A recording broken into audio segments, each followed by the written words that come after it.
ஸல்லல்லாஹு அலைஹி வஸல்லம் அவர்களை பற்றி தப்பும் தவறுமாக பிழையாக பேசுகிற மனநோய் கொண்ட ஒரு கூட்டம் பெருமானார் ஸல்லல்லாஹு அலைஹி வஸல்லம் அவர்கள் வாழும் காலத்தில்தான் இருந்தார்கள் என்றல்ல, அந்த நேரமும் இருந்தார்கள், அதற்கு பிறகும் இருந்தார்கள். இன்றளவும் நபிகள் பெருமானார் ஸல்லல்லாஹு அலைஹி வஸல்லம் அவர்களை அசிங்கமான முறையில், அருவருக்கத் தகுந்த முறையில் விமர்சனம் செய்யக்கூடிய அந்த கூட்டத்தினர் இருந்து கொண்டுதான் இருக்கின்றனர். சமீபத்தில் கொங்கு மண்டலத்தைச் சேர்ந்த இந்துத்துவ அமைப்பைச் சேர்ந்த ஒருவன் நபிகள் பெருமானார் ஸல்லல்லாஹு அலைஹி வஸல்லம் அவர்களை பற்றி தப்பும் தவறுமாக எழுதியிருந்தான். அதாவது மிக கேவலமான வார்த்தைகளை கொண்டெல்லாம் நமது உயிரினும் மேலான பெருமானார் ஸல்லல்லாஹு அலைஹி வஸல்லம் அவர்களை குறிப்பிட்டிருந்தான். அதே நேரத்தில் மறுபுறம் பார்த்தால் இப்படி எழுதிய அவன் போதைக்கு அடிமையானவன் என்றும், அவனை அந்த ஊர் மக்களே மதிக்க மாட்டார்கள், அந்த ஊர் மக்களே அவனை ஒதுக்கி வைத்திருக்கிறார்கள், யாருமே அவனுக்கு கண்ணியம் கொடுப்பதில்லை என்ற தகவலும் தெரிய வந்ததோடு பெருமானார் ஸல்லல்லாஹு அலைஹி வஸல்லம் அவர்களை பற்றி இப்படி தப்பும் தவறுமாக எழுதுகிற அவனை பார்த்து நம்முடைய மக்கள் சும்மா இருப்பாங்களா? அங்கே உள்ள போலீஸ் ஸ்டேஷனில் போய் கம்ப்ளைண்ட் பண்ணாங்க. போலீஸ் வந்தனர், அவனை கவனிக்க வேண்டிய முறையில் கவனித்தார்கள், அவனை கைது செய்து சென்றிருக்கிறார்கள் என்ற நல்ல தகவலும் இதனுடைய உண்டு.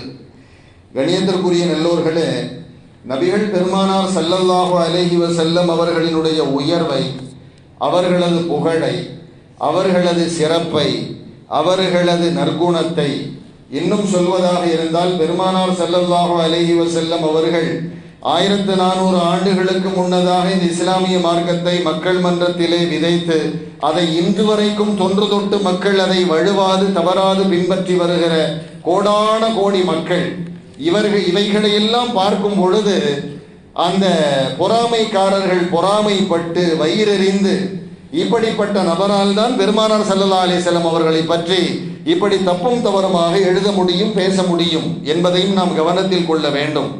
பெருமானார் ஸல்லல்லாஹு அலைஹி வஸல்லம் அவர்கள் 1400 ஆண்டுகளுக்கு முன்னதாக இந்த உலகத்தில் வந்து இஸ்லாமிய மார்க்கத்தை போதித்து பல கோடி மக்கள் இன்றளவும் அவர்களுடைய மார்க்கத்தை பின்பற்றி வருகிறார்கள் அல்லவா? இது போன்று இந்த உலகத்தில் ஒரு தலைவரை நாம் அடையாளம் காட்ட முடியுமா? 1400 ஆண்டுகளாக ஒரு தலைவர் பின்பற்றப்படுகிறார் மக்களால். இப்படி ஒரு தலைவரை யாராவது அடையாளம் காட்ட முடியுமா? பெருமானார் ஸல்லல்லாஹு அலைஹி வஸல்லம் அவர்களை தவிர வேறு எவரும் அடையாளம் காட்ட முடியாது. 1400 ஆண்டுகளாக யார் யாரை பின்பற்றி வருகிறார்கள் கொஞ்சம் சொல்லுங்க. ஒரு 5 வருஷத்துக்கு முன்னால் ஒரு தலைவன் இருந்தான், அவன் பின்னால் தொண்டர்கள் எல்லாம் ஓடிக்கொண்டிருந்தார்கள். பிறகு அவன் மண்ணுக்கு போன பிறகு அவனை விட்டுட்டு இன்னொரு வந்துடுறான். ஆட்சியில் இருக்கும் பொழுதே அவனுடைய ஆட்சி மாற்றம் செய்யப்படுகிறது, அவனுடைய ஆட்சி பிடுங்கப்படுகிறது என்று தெரிந்த உடனேயே அவனை விட்டு இன்னொரு தலைவரிடத்தில் வருகிற ஒரு நிலை. யாரோ ஒரு பெரிய அதிகாரி இடத்தில் ஒருவன் பணிபுரிந்து கொண்டிருந்தானாம். எப்பொழுது பார்த்தாலும் அவருக்கு முன்னால் ஐயா ஐயா என்று கைகட்டி பின்னால் செல்வானாம், வருவானாம். ஒரு நாள் அந்த மிகப்பெரிய அதிகாரி அவர் கிணற்றில் நீர் இறைத்து குளித்துக் கொண்டிருக்கும் பொழுது அவர் தவறி கீழே விழுந்து உள்ளே விழுந்து விட்டாராம். உள்ளே விழுந்தவுடன் தன்னுடைய பணியாளனை ஐயா ஐயா என்று எந்த நேரம் பின்னால் திரிகிறானா இல்லையா, அவனுடைய பெயரை சொல்லி அழைக்கிறாராம். வந்து காப்பாத்துப்பான்னு சொல்லி இந்த வர்றேன் அப்படின்னு சொல்லிட்டு கிணத்தை எட்டி பார்த்தா கிணத்துக்குள்ள ஐயா கிடக்கிறார். சரின்னு சொல்லி ஒரு பெரிய கயிறு அதுக்குள்ள விட்டு அவரை மேலே தூக்குறார். யார்? இந்த பணியாளர் தூக்கி கொண்டிருக்கும் பொழுது வீட்டு வாசலில் அந்த ஐயாவினுடைய பங்களாவில் ஒருவர் வந்து தகவல் சொல்லுகிறார், இந்த அதிகாரிக்கு பணி இடமாற்றம் செய்யப்பட்டு விட்டது என்றவுடன் தூக்கிக்கிட்டு இருந்தான் பார்த்தீங்களா, அப்படியே பொத்துன்னு விட்டானாம். ஏன்னா பணி இடமாற்றம் செஞ்சிருச்சு. இவரை இன்னும் ஐயா ஐயான்னு சொல்லி கூட கும்பிடு போட்டு பிரயோஜனம் இல்லை, புதுசாக வர்றவரை பார்த்துக்கலாம் அப்படின்னு விட்டான். இன்று அப்படித்தான் நடந்து கொண்டிருக்கிறது இல்லையா? ஒருவர் பவரில் இருக்கும் பொழுது, ஒருவர் ஆற்றலில் இருக்கும் பொழுது, ஒருவர் அதிகாரத்தில் இருக்கும் வரைக்கும் தான் அவருக்கு மதிப்பு மரியாதை. ஆனால் நபிகள் பெருமானார் ஸல்லல்லாஹு அலைஹி வஸல்லம் அவர்கள் 1400 ஆண்டுகளுக்கு முன்னதாக இந்த உலகத்தில் வந்துதித்தார்கள், மார்க்கத்தை சொன்னார்கள். அந்த மார்க்கத்தை தொன்று தொட்டு கடைபிடிக்கிற மக்கள் கோடான கோடி பேர் இருக்கிறார்கள் அல்லவா? இப்படி 1400 ஆண்டுகளாக ஒரு தலைவர் பின்பற்றப்படுகிறார். யாராக இருக்க முடியும் என்றால் யாரையுமே அடையாளம் காட்ட முடியாது.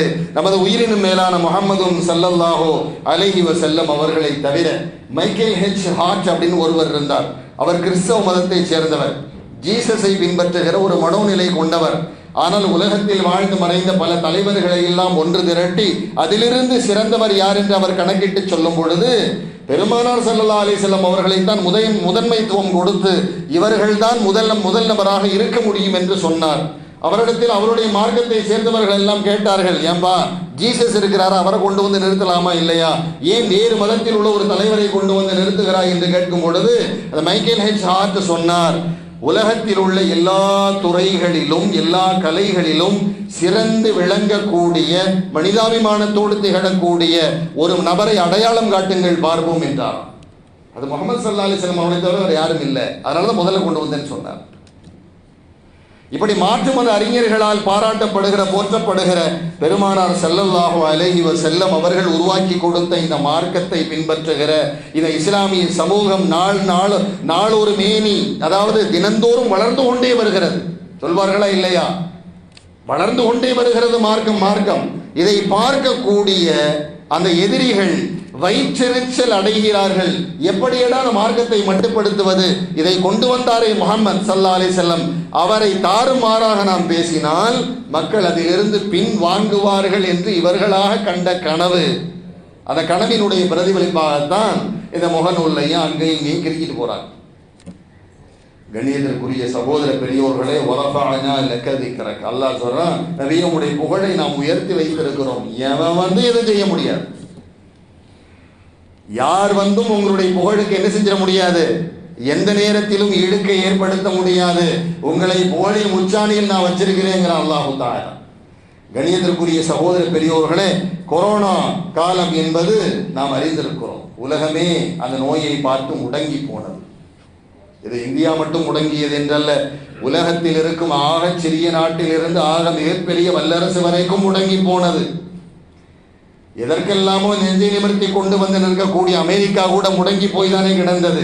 உலகத்தில் உள்ள எல்லா நாடுகளும், நான் சொல்ல வருவது, இந்த கொரோனா காலத்தில் அந்த கொரோனா கிருமியினால் பாதிக்கப்பட்டு பல்லாயிரக்கணக்கான மரணங்கள் நிகழ்ந்து கொண்டே இருந்தது இந்திய திருநாட்டில். இத்தாலியில் எடுத்துக்கொண்டால் கொத்து கொத்தாக மரணம். இப்படி உலகத்தில் பல நாடுகள், குறிப்பாக இந்திய திருநாட்டில் இப்படியாக மரணங்கள் நிகழ்ந்து கொண்டிருக்கும் இந்த சூழலில் அந்த மரணத்தை வாங்குவதற்கு உறவுகள் இல்லை. அந்த அந்த மரணத்தை என்ன செய்யல, சொல்றது புரியுதா இல்லையா? அப்பா இறந்து போயிட்டார். இங்கிருந்து ஹாஸ்பிட்டலுக்கு போன் பண்றான், அங்கிருந்து போன் வந்து இவன் பதில் சொல்றான், அப்பாவுக்கு கொண்டு வராத அப்படி சுடுகாட்டு கொண்டு போங்கிறான். இப்படி ஒத்தன் அல்ல, ஒருவன் அல்ல, எத்தனையோ பேர் அப்படித்தான் செய்தான். அப்ப உறவுகள் கூட அந்த பிணத்தை தொடமாட்டோம் என்று ஒதுங்கி நின்றது காரணம், அது வந்தது உயிர்கொல்லி வியாதி எங்களுக்கு வந்துவிடக் கூடாது, அந்த உயிர்கொல்லி வியாதியானது எங்களுக்கு வந்துவிடக் கூடாது என்று தன்னுடைய உயிர் மீது பயம் கொண்டு பாதுகாப்பு கருதி பெத்தெடுத்து வளர்த்த தகப்பனை கூட, உறவுகளை கூட பிண விஷயத்தில் நிராகரித்தார்கள் சமூகமானால், தங்களுடைய உயிரை துச்சமாக மதித்து ஆதரவற்ற பிணங்களை முன்னால் வந்து முன் சப்பில் வந்து அந்த மத வழக்கப்படி நாங்கள் அதை சடங்கு செய்கிறோம், அதை நாங்கள் புதைக்கிறோம், எரிக்கிறோம் என்று முன்வந்தவர்கள் யார் தெரியுமா? இஸ்லாமிய சமூகம் தான். உலகம் இதை மறந்துவிட முடியுமா அவ்வளவு சீக்கிரம்? கண்ணியத்திற்குரிய சகோதர பெரியோர்களே, தன்னுடைய உயிரை துச்சமாக மதித்து இந்த இஸ்லாமிய சமூகம் அந்த பிணங்களை புதைக்க வந்தது, எரிக்க வந்தது, அது போன்று செய்தது. கண்ணியத்திற்குரிய சகோதரர்கள், இது மட்டுமல்ல, கஜா புயலாக இருந்தாலும் சரி, அல்லது இனி வரக்கூடிய புயல்களுக்கு அமெரிக்காக்காரன் என்ன பேர் வச்சாலும் சரி, அப்படிப்பட்ட புயல்களில் எல்லாம் பாதிப்புகள் ஏற்படத்தானே செய்கிறது. சுனாமி என்று ஒன்று வந்தது, பூகம்பம் என்று ஒன்று வந்தது, பேரழிவு என்று ஒன்று வந்தது, மணல் சரிவு, மண் சரிவு என்று ஒன்று வந்தது. இப்பொழுது பாருங்கள், வயநாட்டிலே மக்கள் எல்லாம் கொத்து கொத்தாக மரணித்திருக்கிறார்களா இல்லையா? சாதி மதம் பேதம் பாராமல் முன் வரிசையில் இருந்து உதவி செய்வது யார்? அந்த வயநாட்டு மக்களுக்கு, அந்த மலைப்பகுதியில் வாழக்கூடிய மக்களுக்கு இப்படியான ஒரு ஆபத்து வரவிருக்கிறது, ஆபத்து வந்து விடலாம், தங்களை பாதுகாத்துக் கொள்ள வேண்டும் என்று அங்கிருக்கக்கூடிய மஸ்ஜிதின் இமாம் தானே முதலில் அறிவிப்பு செய்தார். மஸ்ஜிதின் இமாம் தானே அறிவிப்பு செய்தார். நல்லோர்களே, ஆக இப்படி பெருமானார் ஸல்லல்லாஹு அலைஹி வஸல்லம் அவர்களை பற்றி தப்பும் தவறுமாக பேசுகிற அந்த சங்கித்தனமுடைய அந்த கயவர்கள், அந்த இந்துத்துவவாதிகளிடத்தில் நாம் என்ன கேட்கிறோம்னு சொன்னா, எங்களுடைய மார்க்கத்தை போதித்த பெருமானார் ஸல்லல்லாஹு அலைஹி வஸல்லம் அவர்கள் இப்படித்தான் எங்களை வாழச் சொல்லி இருக்கிறார்கள். நீ உன்னுடைய சாதியை சேர்ந்த, மதத்தை சேர்ந்த பிணத்தை அதோதியாக விட்டாயா இல்லையா? பிணம் என்று சொன்னாலே தீட்டு என்று ஒதுங்கி செல்லக்கூடியவர்கள் அல்லவா நீங்கள்? அந்த நேரத்தில் வந்து பேசியிருக்கலாமா இல்லையா? கண்ணியத்திற்குரிய சகோதர பெரியவர்களே, பங்களாதேஷில் என்ன நடக்குதுன்னு நமக்கு தெரியும். தெரியுமா தெரியாதா? தெரியாதுங்கிறதா நிறைய இருக்குது. ஆமா, அதற்கு ஊர் செய்தி கூட நிறைய தெரியும் நினைக்காதீங்க. இதெல்லாம் தெரியணும். தெரிஞ்சாலும் நாம் எந்த தளத்தில் இருக்கிறோங்கிறது தெரியும். சுருக்கமாக சொல்ல வருகிறேன். பங்களாதேஷில் ஆட்சியாளரை எதிர்த்து ஒரு பெரிய யுத்தம் நடந்து கொண்டிருக்கிறது. மக்கள் புரட்சி. ஆட்சியாளரை எதிர்த்து நடக்கக்கூடிய அந்த யுத்தம் அது ஒரு புறம் இருந்தாலும், அது இஸ்லாமிய நாடு. அங்கிருக்கக்கூடிய மாற்று மதத்தை சேர்ந்த நண்பர்கள் இவர்கள் யாரும் சிறுபான்மையினர் இல்லையா? கிறிஸ்தவர்கள், அந்த இந்துக்கள் எல்லாம் நிறைய பேர் இருக்கிறாங்க. அவர்களுடைய ஆலயங்களும் அங்கு இருக்கிறது. நடைபெறுகிற இந்த யுத்தத்திலே மாற்று மதத்தை சேர்ந்த இந்துக்களினுடைய ஆலயங்கள், கிறிஸ்தவர்களுடைய ஆலயங்கள் அது பாதிக்கப்படக்கூடாது என்று முஸ்லிம்கள் அடைய வளைந்து அதை பாதுகாத்துக் கொண்டிருக்கிறார்கள். கற்றுக் கொடுத்தது யார்? இதை கற்றுக் கொடுத்தது யார்? சங்கிகள் எல்லாம் சொல்லுகிறார்களா இல்லையா? பின்பற்ற தகுதி இல்லாதவர் இந்த முஹம்மது ஸல்லல்லாஹு அலைஹி வஸல்லம். அந்த ஸல்லல்லாஹு அலைஹி வஸல்லம் கிட்ட இருந்தா நாங்க பாடம் படிச்சிருக்கிறோம்பா. அந்த பெருமானார் தான் எங்களுக்கு இதை கற்றுக் கொடுத்திருக்கிறார்கள். லக்கும் தீனுக்கும் வலிய தீன். அவர்களது மார்க்கம் அவர்களுக்கு, எங்களது மார்க்கம் எங்களுக்கு. அவன் தெய்வத்தை திட்டாத, நீ திட்டனா அவன் அல்லாஹ்வை திட்டுவான். ஸல்லல்லாஹு அலைஹி வஸல்லம் சொல்லி கொடுத்தாங்க. லக்கும் தீனுக்கும் வலிய தீன். இதுதான் மத நல்லிணக்கம். இன்னைக்கு நம்மால என்ன செய்யறோம் அப்படின்னு, அதாவது அரசியல்வாதிகளை சொல்ல வர சில பேர், முஸ்லிம் அரசியல்வாதிகளை சில பேர் என்ன செய்யறோம் அப்படின்னா, எம்மதமும் சம்மதம் அதுதான் மத நல்லிணக்கம் என்று கருதி அங்கு காளியம்மாவுக்கு பூஜை செய்யும் போது இவன் கையை கொண்டு நிற்கிறான். கேட்ட இதெல்லாம் தவிர்க்க முடியாதுங்கிறான். தவிர்க்க முடியாத உலகத்தில நாம் வாழ்ந்து கொண்டிருக்கிறோம். இது போலித்தனம் அல்லவா? இது ஏமாற்று வேலை அல்லவா? ஏமாற்று வேலை எப்படி அது மத நல்லிணக்கமாக ஆக முடியும்? பாருங்க, பங்களாதேஷில் சண்டை நடக்குது. அது இஸ்லாமிய நாடு. அங்க இருக்கக்கூடிய ஆலயங்கள் பாதிக்க கூடாது என்று அங்கு வாழுகிற முஸ்லிம்கள் அதை பாதுகாக்கிறார்களா இல்லையா? இதுதான் மத நல்லிணக்கம். நீ உள்ள போய் அந்த சிலையை பார்த்து வணங்கினா மத நல்லிணக்கம் நினைக்கிறது இருக்குது. இது உன்னை நீயே ஏமாற்றிக் கொள்ளுகிறாய். உன்னை நீ என்ன செய்கிறாய்? ஏமாற்றிக் கொள்ளுகிறாய். குர்ஆன் தெளிவா சொல்லுது மத நல்லிணக்கத்தை பற்றி. லக்கும் தீனுக்கும் வலிய தீன். நமது மார்க்கம் நமக்கு, அவர்களது மார்க்கம் அவர்களுக்கு. கண்ணியத்திற்குரிய சகோதர பெரியவர்களை, மார்க்கம் படித்த ஒரு ஆலிம் பங்களாதேஷில் உள்ள ஒரு கோயில் வாசலில் சேர் போட்டு உட்கார்ந்து பாதுகாக்கிறார், காவலாக்கிறார். எந்த முஸ்லீமும் அந்த மாதிரிலாம் செய்ய மாட்டாங்க. இருந்தாலும் ஒரு பாதுகாப்பு.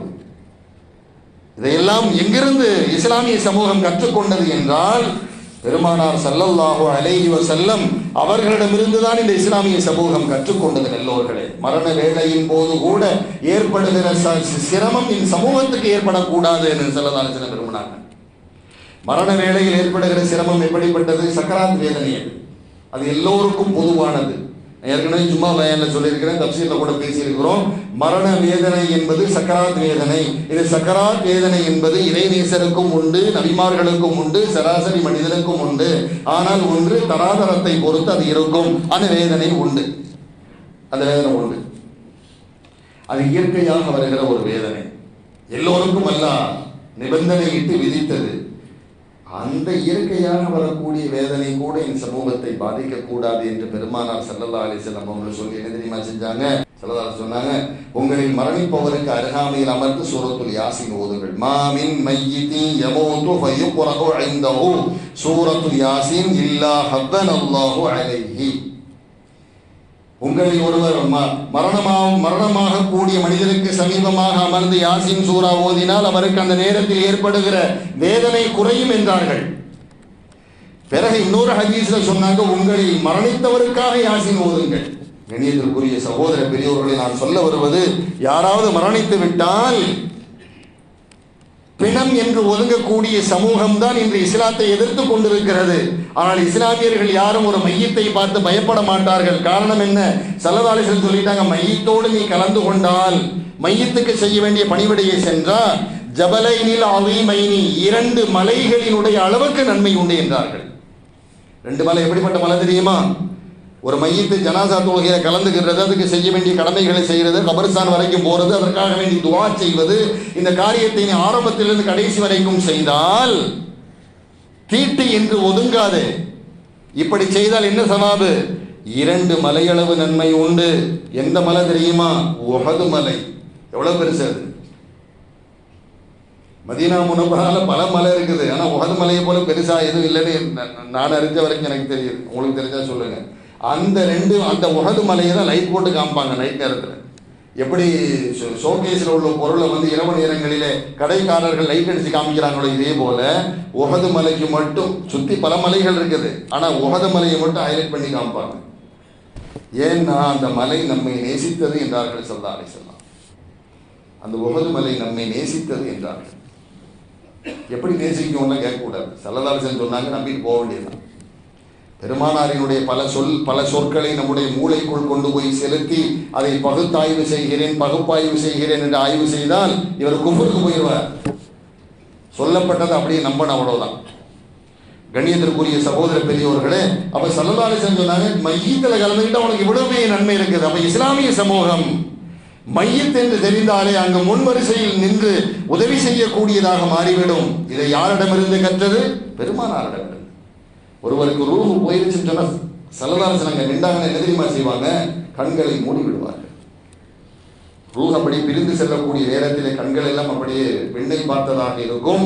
ஸல்லல்லாஹு அலைஹி வஸல்லம் நின்றாங்கன்னா உடனே தன்னுடைய முபாரக்கான கரத்தை கொண்டு கண்களை மூடி விடுவார்கள். மட்டுமல்ல, இறப்பின் போது அந்த மையத்துக்கு சில அடையாளங்கள் ஏற்பட்டிருக்கும், அந்த அடையாளங்களை கொண்டு புகழ்ந்து பேசுவார்கள். ஹதீஸில் வருது, மையத்துக்கு நெற்றி வியர்த்திருந்தால் அது முஃமின் என்றார்கள் ஸல்லல்லாஹு அலைஹி வஸல்லம்.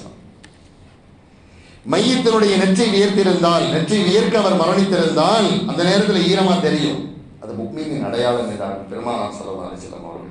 அதே போல மட்டுமல்ல, இறந்த ஜனாசாவை விரைவாக எடுத்து சென்று தஃபன் செய்ய வேண்டும் என்று உத்தரவிட்டார்கள். காரணம், அதை நீ வைத்திருக்க அந்த உடல் கெட்டு போவதற்கு வாய்ப்பு இருக்கிறது. நீ பத்திரமாக கண்ணியமாக கொண்டு செய்ய வேண்டிய கடமைகளை செய்து அதை கபர்ஸ்தானில் கொண்டு நல்லடக்கம் செய்துவிடு. அது நல்ல ஜனாசாவாக இருந்தால் அல்லாஹ் தஆலா அதனுடைய வரவை எதிர்பார்த்து அதற்காக வேண்டி எல்லா ஏற்பாடுகளையும் செய்து வைத்திருக்கிறான். அங்கு சுகம் அனுபவிக்கக்கூடிய நிலையில் இங்கேயே நீ வீட்டில் வச்சிருக்க. இன்னைக்கு ஒரு ஜனாசா வாங்கி போச்சுன்னு சொன்னா சிங்கப்பூருக்கு போன் போடுறாரு, உடனே அங்கிருந்து பதில் வருது, 2 நாள் ஆகும் வர்றதுக்கு, ஃபிளைட் கிடைக்கல, விசா கிடைக்கல, அது இல்லை இது இல்லை. பிறகு அவர் அங்கிருந்து எதுக்கு வர்றார்? ஜனாசாக்கு வர்றார், ரைட், ஓகே. 2 நாள் ஏன் ஜனாசா வச்சிருக்கிறீங்க? ஏன்னா நான் உயிரா கொடுக்க போறாரு. துவா எங்கிருந்து வேண்டுமானாலும் செய்யலாம் அல்லவா? துவா செய்ய தானே வர்றாரு. இல்லை தீதார் பார்க்கறது, இந்த தீதார் பார்க்கறதுக்கு பாருங்க, சுப்ஹானல்லாஹ், அதுக்கு பெரிய சண்டெல்லாம் நடக்கும். தீதார் பார்த்து என்னப்பா செய்ய போறோம்? இல்லை சார், கடைசியா பார்க்கறது. துவா செய்யுங்க, அதுதான் முக்கியமான. தீதார் பாருங்க, சந்தர்ப்பம் கிடைச்சா, சூழலை கிடைச்சா பாருங்க. அதனால ஜனாசாவை கபரிஸ்தானுக்கு கொண்டு செல்லும் பொழுது நாங்கள்லாம் தீதார் பார்க்கணும், பார்க்காதவங்களாம் வாங்க லைன்ல நில்லுங்க, சீக்கிரமா கொண்டு போய் தபன் செய்யணுமா இல்லையா? அப்படி ஒரு சூழ்நிலை இருக்கிறது, பார்ப்பதற்கு நேரம் இருக்கிறது, காலம் இருக்கிறது. ஒரு அமைப்பு இருந்தால் பார்த்துக் கொள்ளுங்கள், தப்பில்லை. நான் பார்க்கறது கூடாதுன்னு சொல்லலை. அதனால் அந்த ஜனாசா தாமதம் செய்யப்படுகிறதா இல்லையா? கண்ணியத்திற்குரிய சகோதர பெரியோர்களே, மட்டுமல்ல, இறந்தவர்களினுடைய வீடுகளுக்கு பெருமானார் ஸல்லல்லாஹு அலைஹி வஸல்லம் உணவு கொண்டு வந்து கொடுக்க ஏற்பாடு செய்வார்களாம். இது நம்முடைய பகுதிகளில் நடக்கிறதா இல்லையா? ஒரு மையத்து வீடுன்னு சொன்னா அங்க ஸ்பெஷலா ஒரு பக்கம் என்ன செய்வாங்க, நெய்ச்சோறு கறி ஆக்கிட்டு இருப்பாங்க. இதை சில பேர், நம்ம மக்களே சில பேர் கிண்டல் பண்ணுவான், ஜனாசா வீட்டுல நெய்ச்சோறு கறி ஆக்கிட்டு இருக்கான். இதுல என்னப்பா இருக்குது? வஃபாத் ஆகிட்டாங்க, வந்திருக்கிறாங்களா இல்லையா மக்கள்? அவர் வஃபாத் ஆனதுக்காக வேண்டி வந்தவங்களாம் வஃபாத் ஆக முடியுமா? துவா செய்யலாம் வந்திருக்கிறாங்க. துவா செஞ்சவங்களுக்கு ஏதாவது விருந்து போட்டா தானே போய் தவன் பண்ணிட்டு வந்து சாப்பிடணுமா இல்லையா? இல்லை அவர் போயிட்டாருன்னு நோன்பு வைக்க முடியுமா? கண்ணியத்திற்குரிய சகோதர பெரியோர்களே, இறந்து போன வீடுகளில் பல மக்கள் வருவார்கள் செல்வார்கள். அவர்கள் பல வேலைகளை விட்டுவிட்டு வருவார்கள். நன்மையை சம்பாதிக்க வந்த இடத்தில் அவர்கள் வயிறாறி செல்லட்டுமே என்று ஸல்லல்லாஹு அலைஹி வஸல்லம் என்ன செய்வாங்களாம், இறந்த மையத்துக்கள் இந்த குடும்பங்களுக்கு உணவுகளை அனுப்பி கொடுக்க ஏற்பாடு செய்வார்களாம். அதை நாம் இன்னைக்கு செஞ்சுக்கிட்டு இருக்கிறோம். கண்ணியத்திற்குரிய நல்லோர்களே, மரணித்தவரை தஃபன் செய்து விட்டு ஸல்லல்லாஹு அலைஹி வஸல்லம் அப்படியே போட்டுட்டு வந்துட மாட்டாங்க. முடிஞ்சு போச்சு கதையெல்லாம் வரமாட்டாங்க. மையத்தை அப்படியே தஃபன் செய்து விட்டு அங்கு நின்று ஸல்லல்லாஹு அலைஹி வஸல்லம் துஆ செய்வார்கள். ஹதீஸ்ல வருது, இதா ஃபரக மின் தஃப்னில் மையித் வகஃப அலைஹி வகால் இஸ்தக்ஃபிரு லி அஹீக்கும். ஸல்லல்லாஹு அலைஹி வஸல்லம் அவர்கள் மையத்தை அடக்கம் செய்துவிட்டு அங்கு நின்று இப்படி சொல்லுவார்கள், இறந்து போன உங்களுடைய சகோதரருக்காக பாவ மன்னிப்பு தேடி ரப்பிடத்திலே துஆ செய்யுங்கள் என்பார்கள். அதனால தான் நம்ம அங்கே போய் துஆ செய்யணும், அவருடைய குற்றங்கள் மன்னிக்கப்படணும். ஸல்லல்லாஹு அலைஹி வஸல்லம் சொல்றாங்க. கண்ணியத்திற்குரிய சகோதர பெரியவர்களை மட்டுமல்ல, பெருமானார் ஸல்லல்லாஹு அலைஹி வஸல்லம் சொல்லுவார்கள், இதா மாத அஹதுக்கும் ஃபலா தஹ்பிஸூஹு வஸ்ரிஊ பிஹி இலா கப்ரி. உங்களில் ஒருவர் மரணித்து விட்டால் அந்த மையத்தை நீங்கள் வைத்துக் கொண்டிருக்காதீர்கள். வஸ்ரிஊ பிஹி இலா கப்ரி, அதை விரைவாக கபருக்கு எடுத்துச் சென்று அடக்கம் செய்யுங்கள். வலிஃபரா இன்த ரஅஸிஹி பிஃபாத்திஹத்தில் கிதாபி. அடக்கம் செய்த பிறகு அதனுடைய தலைமாட்டில் வந்து நின்று கொண்டு சூரத்துல் ஃபாத்திஹா ஓதுங்கள். சூரத்துல் ஃபாத்திஹா அதை நினைவூட்டுவதற்காகத்தான் அல் ஃபாத்திஹான்னு சொல்லப்படுது. அல் ஃபாத்திஹானா என்ன? நாம் இன்னைக்கு வேற பொருள் வச்சிருக்காங்க. ஃபாத்திஹான்னு சொன்னால் அப்படி ஓதி ஓதி சோறு வாங்கி சாப்பிட்றதுன்னு, அது பொருள் அல்ல. ஃபாத்திஹா என்றால் சூரத்துல் ஃபாத்திஹா, அதை ஓதுங்கப்பான்னு சொல்றதா அது இல்லையா? ஸல்லல்லாஹு அலைஹி வஸல்லம் என்ன சொல்றாங்க தெரியுமா? வல் யுக்ரா இன்த ரஅஸிஹி பிஃபாத்திஹத்தில் கிதாபி. அதனுடைய தலைப்பக்கமாக வந்து நின்று கொண்டு சூரத்துல் ஃபாத்திஹா ஓதுங்கள். ஸல்லல்லாஹு அலைஹி வஸல்லம் மேலும் சொல்லுவார்கள், வஇந்த ரிஜ்லைஹி பிகாத்திமத்தில் பக்ரத்தி ஃபீ கப்ரிஹி. அதனுடைய கால் பக்கமாக நீங்கள் வந்து நின்று கொண்டு சூரத்துல் பக்ராவினுடைய கடைசி வசனங்களை ஓதுங்கள். ஏன்? அந்த நன்மை அவருக்கு கொடுக்கப்படும். அதனால தான் ஸல்லல்லாஹு அலைஹி வஸல்லம் சொல்றாங்க. கண்ணியத்திற்குரிய சகோதர பெரியோர்களே, மையத்து மௌத்தாகி போயிட்டான், எல்லாம் முடிஞ்சு போச்சு, தூக்கி போட்டு கூட்டிட்டு வந்துகிட்டே இருங்கப்பா அப்படின்னு ஸல்லல்லாஹு அலைஹி வஸல்லம் அவர்கள் சொல்லிவிடவில்லை. மனிதாபிமான என்ன தெரியுமா? அவன் ஹயாத்தாக இருக்கும் பொழுதும் அவனை கண்ணியப்படுத்துவது, அவன் மன்னரைக்கு போன பிறகும் கண்ணியப்படுத்து. இதுதான் உண்மையான நேசம், பாசம் என்பது. சந்தர்ப்பம் கிடைக்கும் பொழுது கபரிஸ்தான்களுக்கு சென்று ஜியாரத்து செய்யுங்கள், அவர்களுக்கு சலாம் சொல்லுங்கள், உங்களால் என்றதை ஓதி ரப்பிடத்திலே ஈசால் சவாபு செய்யுங்கள் என்பதையெல்லாம் ஸல்லல்லாஹு அலைஹி வஸல்லம் அவர்கள் வழிகாட்டி இருக்கிறார்கள். போனவன் போயிட்டான்னு சொல்லி அப்படியே ஓரங்கட்டுகிற மார்க்கம் அல்ல நம்முடைய மார்க்கம். இந்த மனிதநேயத்தை மறுமை வரைக்கும் பேணச் சொல்லுகிறது, சொர்க்கத்திலும் பேணச் சொல்லுகிறது, சொர்க்கம் வரைக்கும் வருகிறது. கண்ணியத்திற்குரிய சகோதர பெரியோர்களே, பெருமானார் ஸல்லல்லாஹு அலைஹி வஸல்லம் அவர்களால் இவ்வாறெல்லாம் பண்படுத்தப்பட்ட இந்த இஸ்லாமிய சமூகம் இன்று ஒதுக்கப்பட்ட சடலங்கள் யாவற்றையும் மரியாதை செய்து அடக்கம் செய்து கொண்டிருக்கிறது என்றால், எந்த சங்கிகள் இவரையா பின்பற்றுவதுன்னு கேட்கிறான். யார? ஸல்லல்லாஹு அலைஹி வஸல்லம் அவர்களை பற்றி தப்பும் தவறுமா எழுதி அவன் கேட்கிறான். இவரையா பின்பற்றுவது? நாம திரும்ப கேட்கணும், வேற யாரையா பின்பற்றுவது? அடையாளம் காட்டு. எல்லா விதத்திலும் 100க்கு 100 தேறிய ஒரு நபரை அடையாளம் காட்டு. யாரை பின்பற்ற சொல்லுகிறாய்? உன்னை போல சடலங்களை விட்டு ஒதுங்கி வாழக்கூடியவனை பின்பற்ற சொல்லுகிறாயா? உன்னை போன்று மனிதாபிமானம் இல்லாத நபரை பின்பற்றி வாழ சொல்லுகிறாயா? அல்லது உன்னை போன்று நாங்கள் உயர்ந்த பிறவி என்று சொல்லிக் கொண்டு உயரமான இடத்தில் இருந்து பார்த்து கொண்டிருக்கிறாயே, மக்களை எல்லாம் கேவலமாக எண்ணுகிறாயே, அதுபோன்று உன்னை பின்பற்ற சொல்லுகிறாயா? நம்ம கேட்கணும். கண்ணியத்திற்குரிய நல்லோர்களே, பெருமானார் ஸல்லல்லாஹு அலைஹி வஸல்லம் அவர்கள் எந்த அளவுக்கு மக்கள் நலன் நாடினார்கள் என்றால் இறந்த பிறகு அப்படியே விற்க மாட்டாங்க. ஸல்லல்லாஹு அலைஹி வஸல்லம் அது என்னெல்லாம் செய்யறாங்கிறத நான் சொல்லிட்டு வரேன். பெருமானார் உயிர் வாழும் பொழுது மட்டும் மக்களோடு அந்யோன்யமா இருப்பாங்க. மரணிச்சிட்டாங்கன்னு சொன்னா அவங்க மண்ணோட மண்ணா போயிட்டாங்க, அவங்கள தொடர்பு வைக்க கூடாது, முடிஞ்சு போச்சு அவருடைய அமல் அவரோட அப்படின்னு சொல்லி ஒதுங்கி கொள்ளுங்கள் என்று பெருமானார் எங்கேயுமே சொல்லல. ஸல்லல்லாஹு அலைஹி வஸல்லம் அவர்கள் தன்னுடைய வாழ்நாளில் 5 பேரினுடைய கபருக்குள் இறங்கி தஃபன் செய்திருக்கிறார்கள். ஹதீஸ்ல வருது. கபருக்குள்ள இறங்கி பெருமானார் ஒரு ஜனாசாவுக்காக கபருக்குள்ள இறங்கி தஃபன் செய்யறாங்கன்னா அந்த ஜனாசா எவ்வளவு கொடுத்து வைத்ததாக இருக்கும். பாருங்க, கதீஜா நாயகி ரலியல்லாஹு அன்ஹா பெருமானாருடைய மனைவி இறந்த பொழுது கபருக்குள் இறங்கி அந்த மையத்தை தஃபன் செய்தார்கள். இரண்டாவதாக அப்துல்லாஹ் துல் பிஜாதைன் ரலியல்லாஹு அன்ஹு என்று சொல்லப்படுகிற ஒரு சஹாபி, அவங்களுடைய மையத்துக்காக கபருக்குள்ள இறங்கி இந்த ஜனாசா வாங்கி வச்சு உள்ள நின்று துவா செஞ்சாங்க. அப்துல்லா அப்துல் பிஜாதை ரலியல்லாஹு அன்ஹு அவங்க யத்தீமாக இருந்தார்கள். ஆரம்பத்தில் யத்தீமாக இருந்தாங்க. பிறகு அந்த அவங்களோட உறவுக்கார பெண்மணி ஒரு பெரிய செல்வ சீமாட்டி, அவர்களுடைய பராமரிப்பில் அவர்கள் வளர்ந்தார்கள், வாலிபமானார்கள். பிறகு விவரம் தெரிந்தவுடன் ஈமான் கொண்டு முஸ்லீம் ஆனாங்க.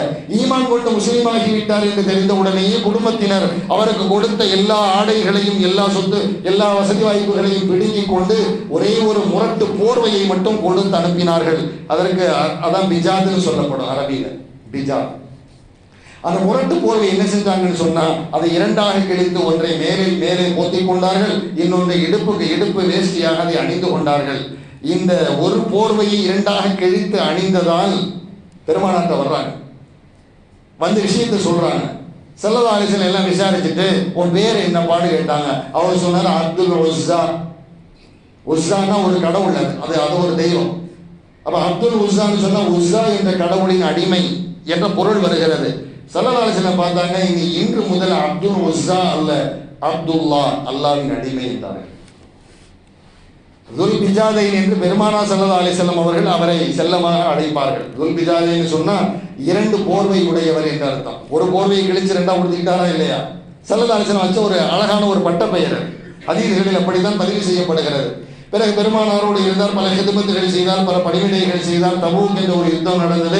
தபூக் யுத்தத்தில் அவர் ஷஹீதானார். பெருமானார் அந்த ஷஹீதை அவர்களை கபருக்குள் இறங்கின ஜனாசாவை வாங்கி வைத்து துல் பிஜாதை ரலியல்லாஹு அன்ஹு அவர்களுக்காக துஆ செய்து தஃபன் செய்தார்கள். இதை சஹாபா பெருமக்கள் எல்லாம் பார்த்து கொண்டு அப்படியே பார்த்துட்டு இருக்கிறாங்க. அப்துல்லா பின் மஸ்ஊத் ரலியல்லாஹு அன்ஹு ஒரு சஹாபி, அப்துல்லா பின் மஸ்ஊத் ரலியல்லாஹு அன்ஹு அவங்க பார்த்து ஏங்குறாங்க, யா அல்லாஹ், இந்த ஜனாசாவாக நான் ஆகி இருக்கக்கூடாதா? ஏன்னா இந்த அப்துல்லா துல் பிஜாதைன் எவ்வளவு பெரிய பாக்கியசாலி, பெருமானாரின் கரத்தால் தஃபன் செய்யப்படுகிறார். இந்த உலகத்தில் ஒரு தலைவரை இப்படி நீங்கள் அடையாளம் காட்ட முடியுமா? உயரத்தின் உச்சாணி கொம்பில் இருக்கக்கூடிய ஒரு தலைவர் ஜனாதிபதியை கூப்பிட்டு இதை தஃபன் பண்ணுப்பா, அடக்க செய், கபருக்குள்ள இறங்குவாரா? இல்லை, வேடிக்கை பார்ப்பாங்க. தூரமாக நின்று உயரமா சேர் போட்டு குடம் பிடிச்சி வேடிக்கை பார்ப்பாங்களே தவிர கபருக்குள்ள இறங்கி தஃபன் செய்கிறாங்கண்டா இப்படி ஒரு தலைவரை நீங்கள் அடையாளம் காட்டுங்கள் பார்ப்போம். மன்னாதி மன்னராக பெருமானார் திகழ்ந்தார்கள். அதே நேரத்தில் கண்ணியத்திற்குரிய சகோதர பெரியோர்களே, மூன்றாவது தன்னுடைய மகன் இப்ராஹிம் ரலியல்லாஹு அன்ஹு அவர்கள் இறந்த பொழுது கபருக்குள் இறங்கினார்கள். மூணாவது உம்மு ரூமான் ரலியல்லாஹு அவர்கள் அவர்களை அடக்கம் செய்வதற்கு கபரில் இறங்கினாங்க.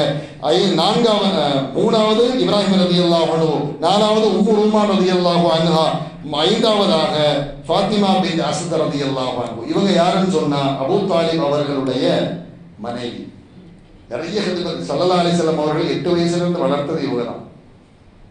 அவங்க இறந்து போன பிறகு ஸல்லல்லாஹு அலைஹி வஸல்லம் ரொம்ப வருத்தப்பட்டாங்க. தன்னுடைய மேலே உள்ள ஜிப்பாவை கழட்டி, அந்த ஆடையை கழற்றி அவர்களிடத்தில் கொடுத்து இதை என்னுடைய வளர்ப்பு தாய் ஃபாத்திமா பின் அஸ்த் அவருடைய கஃனுக்குள் வைத்து விடுங்கள் என்றார்கள். பெருமானாருடைய ட்ரெஸ்ஸை. பிறகு அந்த கபருக்குள் இறங்கினார்கள். அடக்கம் செய்வதற்கான பணியை பார்த்தார்கள். குழி தோண்டினார்கள். கபர் தோண்டது அவங்க தான். கபருக்குள்ள இறங்கினாங்க. இறங்கி கொஞ்ச நேரம் படுத்துக்கிட்டாங்க கபருக்குள்ள. ஸல்லல்லாஹு அலைஹி வஸல்லம் அடக்கம் செய்வதற்கு முன்னதாக தன்னுடைய வளர்ப்பு தாய் தஃபன் செய்யப்படுகிற கபரிலே சற்று நேரம் அப்படியே படுத்துக் கொண்டார்கள். காரணம், இதனால் அல்லாஹ் தஆலா அவர்களுக்கு ஒரு நல்ல நிலையை ஏற்படுத்தலாம் என்று கருதிதான் பெருமானார் ஸல்லல்லாஹு அலைஹி வஸல்லம் செய்திருக்கணும். இதைத்தான் அந்த சங்கி தப்பும் தோரமாக எழுதலாம். கண்ணியத்திற்குரிய சகோதர பெரியோர்களே, வளர்ப்பு தாய்க்கு இவ்வளவு தூரம் மரியாதை செய்தது உலகத்தில் யாராக இருக்க முடியும்? இருக்கும் போது மட்டும் ஐஸ் வச்சு பேசுவாங்க, மண்ணுக்கு போயிட்டா முடிஞ்சு போச்சு. ஆனால் ஸல்லல்லாஹு அலைஹி வஸல்லம் அவர்கள் அந்த எல்லா சஹாபாக்களும் பார்க்கும் நிலையில் கபரிலே சற்று நேரம் படுத்து கிடந்து எழும்பினார்கள் என்றால், அப்போ ஒரு வளர்ப்பு தாயின் மீது எந்த அளவுக்கு பாசநேசமாக இருக்க வேண்டும் என்பதை பெருமானார் ஸல்லல்லாஹு அலைஹி வஸல்லம் அவர்கள் அங்கு அவருடைய செயல் மூலமாக எடுத்துச் சொல்வதோடு மட்டுமல்லாமல், வளர்ப்பு தாயின் மீதே இப்படி என்றால் பெற்றெடுத்த தாயின் மீது எந்த அளவுக்கு நீ பாசநேசமாக இருக்க வேண்டும் என்பதையும் அங்கு படம் பிடித்து காட்டுகிறார். கண்ணியத்திற்குரிய சகோதர பெரியோர்களே, ஸல்லல்லாஹு அலைஹி வஸல்லம் அவர்களால் இந்த இஸ்லாமிய சமூகம் பக்குவப்படுத்தப்பட்ட காரணத்தினால்தான் எந்த ஒரு ஆபத்துன்னு சொன்னாலும் இஸ்லாமிய சமூகம் தான் முன் வந்து நின்று அங்கு பணிவிடை செய்கிறது. அப்படி பணிவிடை செய்வதை பார்த்து வயிறறிந்து இந்த மார்க்கத்தை எப்படி முட்டுக் கொடுத்து நிறுத்துவது என்று பார்த்து குறுக்கு சிந்தனையாளர்களினுடைய மூளையில் உதித்தது தான் பெருமானாரை பற்றி தப்பு தவறமா பேசுறா அப்படிங்கிற. அவர்களை பற்றி நாம் எந்தையாவது இழிவா பேசியிருக்கோமா? இல்லை. கண்ணியத்திற்குரிய சகோதர பிரிவுகளை நாம் சொல்ல வருவது நமது இஸ்லாமிய மார்க்கம். நேரம் ஆயிடுச்சு, நேரம் தாண்டிடுச்சு. இஸ்லாமிய மார்க்கத்தை நமக்கு வழங்கிய பெருமானார் எத்தனையோ நற்குணங்களை நமக்கு போதித்திருக்கிறார்கள். அதையெல்லாம் ஒன்றொன்றாக பார்த்து நாம் பின்பற்றி நடக்க கடமைப்பட்டிருக்கிறோம். நம்மை பார்த்து பிற மக்கள் அதை கற்றுக்கொள்ளவும் தயாராக இருக்கலாம். அல்லாஹ் அப்படி ஹிதாயத்தை ஏற்படுத்துவானாக. வாஹிரு தஅவானா அல்ஹம்துலில்லாஹி ரப்பில் ஆலமீன்.